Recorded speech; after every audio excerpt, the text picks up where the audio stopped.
Secretary Hegseth, you've had a tough start.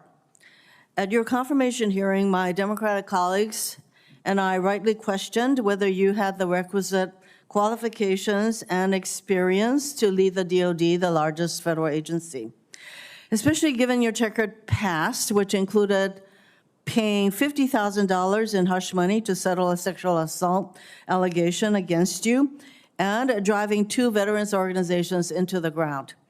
After only months on the job, our concerns about you have proven true, as far as I'm concerned. Instead of strengthening national security, you've turned the Pentagon into a dysfunctional mess. You are jeopardizing military operations and service members' lives with your unprecedented action of texting classified military plans to anyone who might stroke your ego.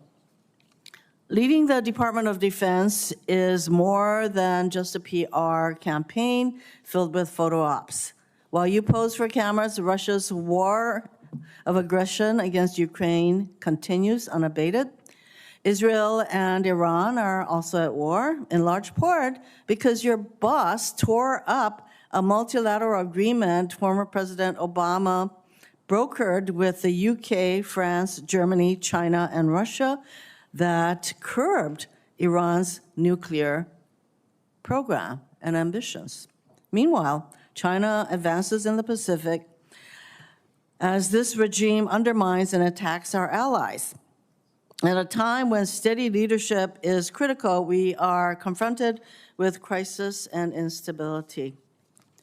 Mr. Secretary, close to 5,000 Marines and National Guards have been deployed to LA without the request or consent of the California governor or the Los Angeles mayor, Bass. Rather than calming the situation, this troop deployment is purposefully inflaming and escalates tensions. You claim lethality is your top priority. Do you plan to unleash this lethal force against U.S. citizens and civilians in LA and other cities? Well, Senator, I would reject most of the characterization of that statement, including lethality against U.S. cities, when all of those National Guardsmen and Marines have conducted themselves with the utmost of professionalism, defending our federal agents, Americans, who deserve to be able to do their job to deport illegal immigrants after the previous administration allowed 21 million illegals to cross our border. I am not here to listen to rhetorical responses. I would like to have a professional response that I would expect from somebody who is the Secretary of Defense. Millions of people peacefully demonstrated this weekend against the president acting like a king. Given this regime's dangerous policy of mobilizing troops inside the U.S., the politicizing of the military is a legitimate concern.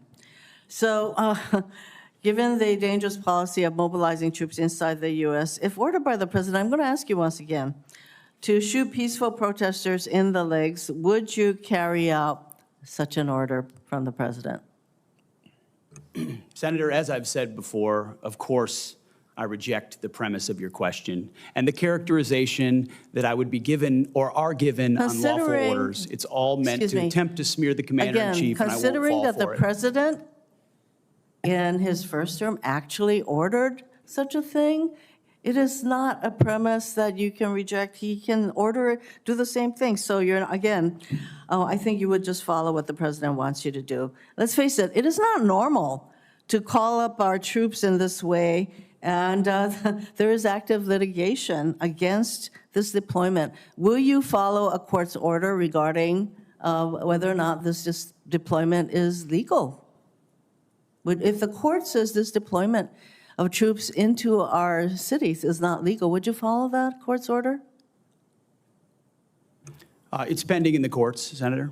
Well, when the court decides, would you follow that court's order, decision?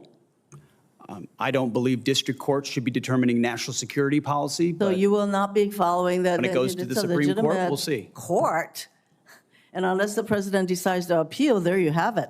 So I take it that you don't consider district court decisions to be legitimate. Thank you, Mr. Chairman.